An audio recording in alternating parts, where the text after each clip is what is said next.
Bom, agora vamos abrir aqui, né, o arquivo acbr sd bloco 0 class. Tá? Então vou abrir aqui esse arquivo. Bom, aqui eu tenho a classe t bloco 0. Tá? Então lá no Java a gente vai criar a classe bloco 0. Ok? Essa classe aqui ela estende a classe tacbr-sped. Essa classe ela se encontra aqui na pasta acbr-sped. Tá? Uma observação que vocês têm que analisar é a seguinte: essa palavra-chave uses, tá? Ela funciona mais ou menos parecido com o que nós temos lá no Java, que no caso do import, né, do Java.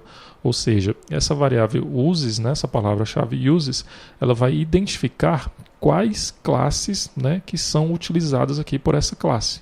Tá? Então, quais são essas classes? A sysUtil, a classes, a dateUtils, o acbr-sped e o acbr-sd bloco 0. Tá? Então, ela está utilizando aqui todas essas classes, né?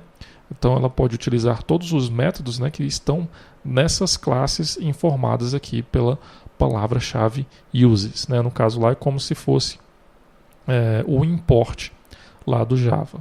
Ok? Bom, então vamos lá. Continuando aqui, o bloco 0 ele vai ter os seguintes atributos: f registro 0000, f registro 0001. Esse atributo fregistro 0000 ele é do tipo tregistro 0000. Tá? Eu vou abrir aqui novamente o arquivo acbr ecd bloco 0, tá? Para nós verificarmos o tipo de registro. Tá? Então esse registro aqui ele é desse tipo. Ok? Então como é que nós vamos fazer lá no Java? Bom, eu já criei essa classe, tá? Essa classe bloco 0. Como é que foi feito aqui? Vocês podem ver também que já foi criado aqui os outros registros do bloco 0. Tá? Como é que foi criado aqui então o bloco 0?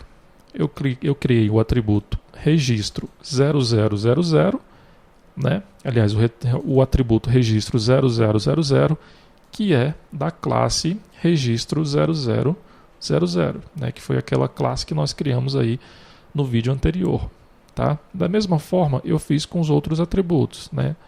que é exatamente o que está sendo feito aqui no acbr bloco 0 class. Né? Então, ele está criando um atributo para cada classe que foi criada aqui, no caso, para cada registro. Tá?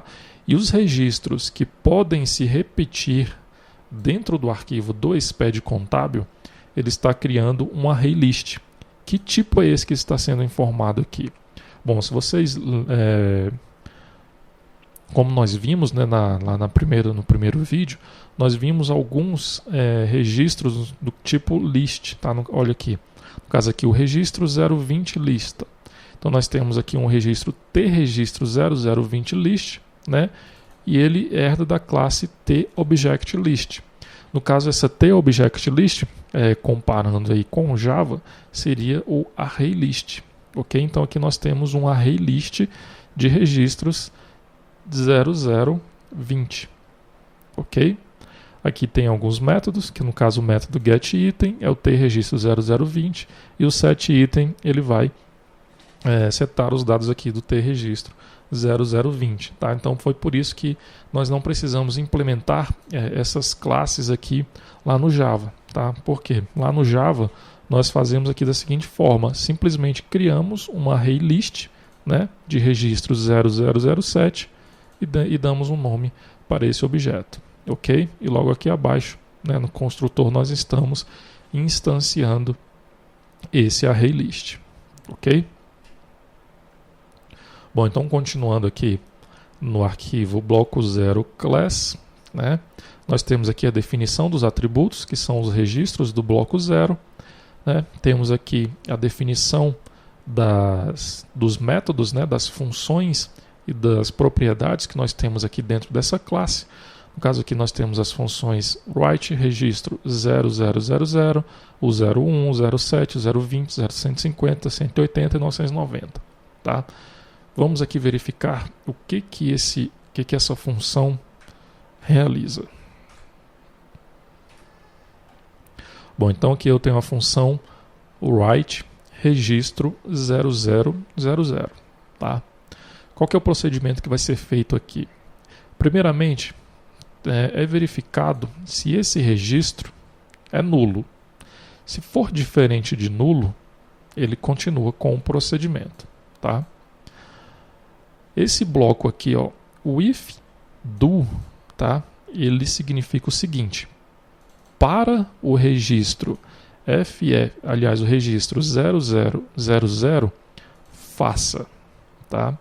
Então, com o registro com o registro 0000, vai ser realizado o seguinte procedimento, tá? Primeiramente, ele vai chamar aqui algumas funções, tá? Algumas funções de verificação, né, de checagem do conteúdo dos itens. Nós não vamos nos preocupar com isso aqui inicialmente, tá?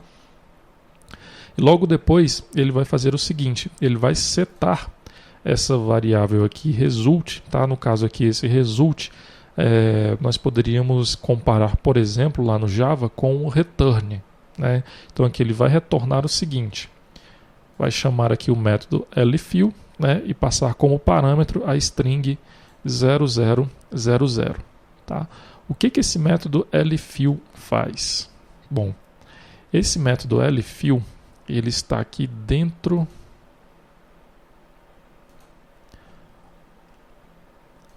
Primeiramente eu vou verificar aqui quais classes que estão sendo usadas por essa classe, né? No caso a CBR SPED, eu tenho aqui o ACBR SPED, tá? Esse método não está dentro dessa classe, mas essa classe aqui também utiliza o ACBR TXT Class, tá? Essa classe ACBR TXT Class, ela está aqui na pasta ACBR comum, tá? Então nós temos aqui o ACBR TXT Class.pass, tá? Se nós pesquisarmos aqui por lfill, aqui primeiramente nós temos a definição dessa função, né? Nós temos aqui vários métodos lfill, tá? Eles recebem aqui valores diferentes, ou seja, são métodos sobrecarregados, tá? Da mesma forma que nós temos essa opção também lá no Java. Então aqui está. Esse método lfill, que recebe aqui uma string como parâmetro, esses outros dois parâmetros, eles são opcionais, né, que no caso é o tamanho e o caractere. Então ele vai receber essa string, ele vai verificar se é para retirar os espaços em branco do início e do final dessa string, se for ele vai retirar. Logo depois ele verifica se esse tamanho aqui informado é maior que 0. Se for maior que 0, ele vai retornar. Aliás, ele verifica se o tamanho é maior que 0 e se o tamanho do valor é maior que, no caso, o 0. Né? Se essa condição estiver aceita, ele vai retornar aqui o copy value size. Esse método copy, aliás, essa função copy, ela no caso comparando com o Java, é o substring do Java. Tá? Então, aqui ele vai apenas copiar a quantidade de caracteres definidas aqui nessa variável size. Né? Caso contrário, o que ele vai fazer? Ele vai concatenar aqui,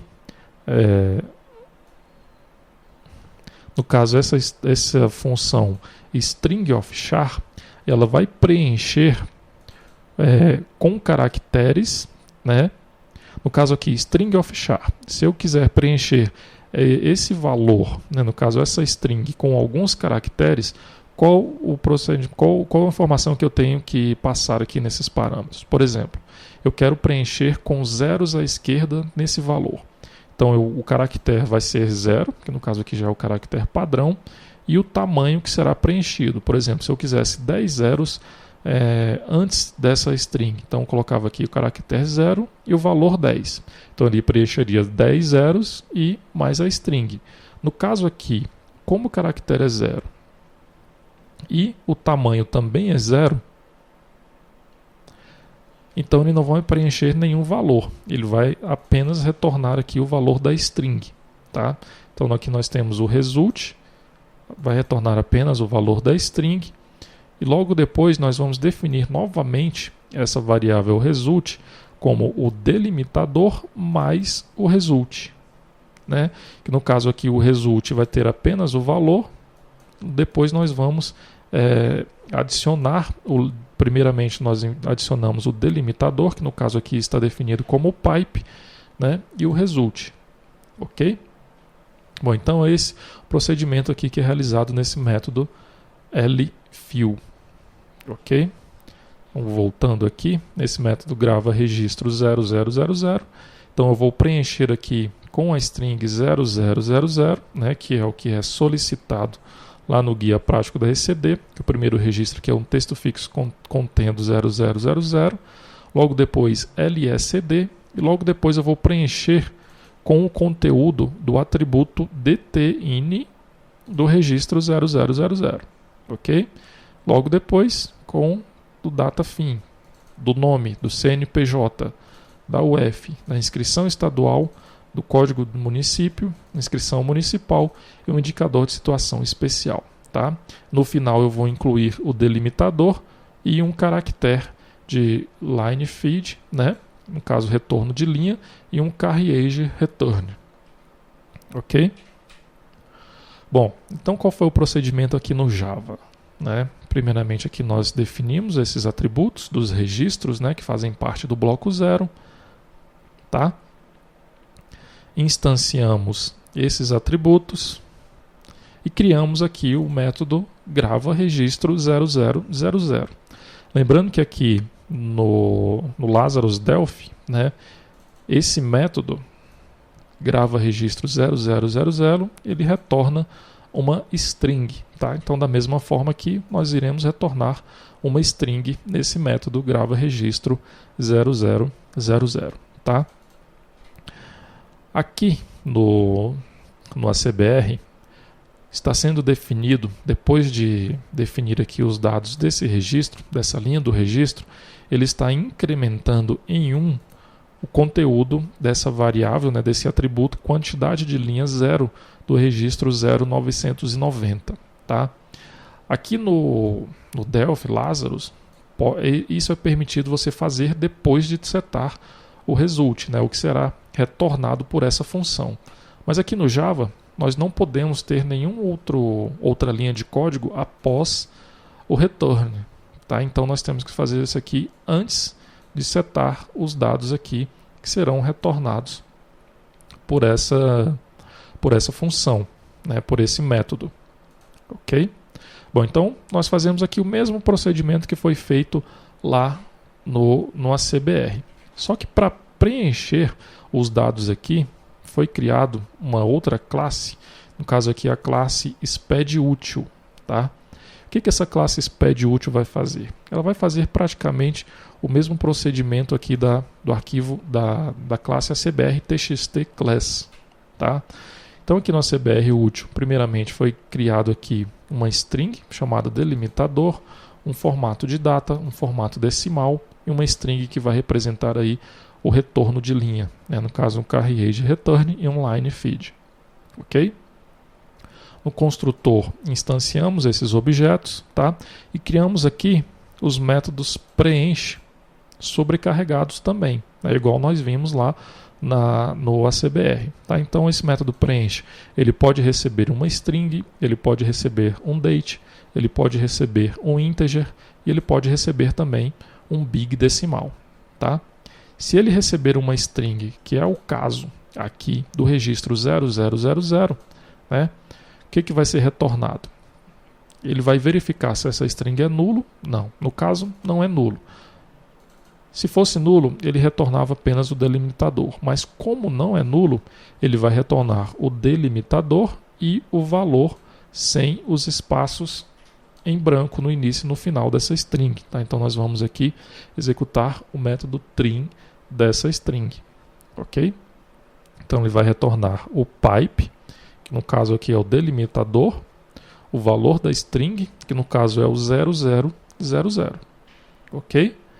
O próximo registro, que é o registro, aliás, o próximo atributo, né, que é o texto fixo contendo LSD, ele vai chamar aqui também o método preenche. Então lá no método preenche, ele vai executar esse método aqui, verificou que não é nulo, então ele retorna um delimitador e mais o conteúdo LSD. Ok? No próximo atributo, que é a data inicial, vai ser executado aqui então esse método, né, que recebe um date como parâmetro. Ele verificou que não é nulo, então ele vai retornar o delimitador, que é o pipe, e mais a data formatada nesse formato que foi definido aqui. Ok? Isso vai ser feito para cada atributo aqui do registro 0000. Tá? Então esse procedimento ele deve ser feito para cada registro aqui do bloco 0. Se vocês perceberem, aqui no ACBR, esse procedimento está sendo feito para cada registro do bloco 0. Então temos aqui o grava registro 0, o grava registro 01, temos o grava registro 0007. Aqui a diferença que nós temos no registro 0007 é que, como o registro 0007 ele pode aparecer, né, conter no arquivo podem ter vários arquivos, né, vários registros no arquivo, então aqui nós temos que ter uma lista. Então ele vai fazer um laço, né, para poder incluir todos esses registros no arquivo. Então da mesma forma nós fizemos aqui no Java também. Nós percorremos aqui um laço, né, para buscar todos os dados do registro 0007. Tá? Então foi feito aqui com o registro 020, com o registro 0150, com o registro 0180 e também o registro 0990. Ok? Bom, então esse procedimento você deve realizar para cada, no caso, para cada bloco, né? E para cada registro aqui do SPED contábil. Então temos o bloco 0, o bloco 9, o bloco I e também o bloco J. Tá? Bom, no próximo vídeo nós vamos ver aqui o que foi desenvolvido nessa classe ACBR SCD Blocos. Tá? Aliás, não é ACBR SCD Blocos, tá? É o ACBR SPED contábil. Ok? Bom, então nós vamos ver como migrar essa classe aqui para o Java no próximo vídeo.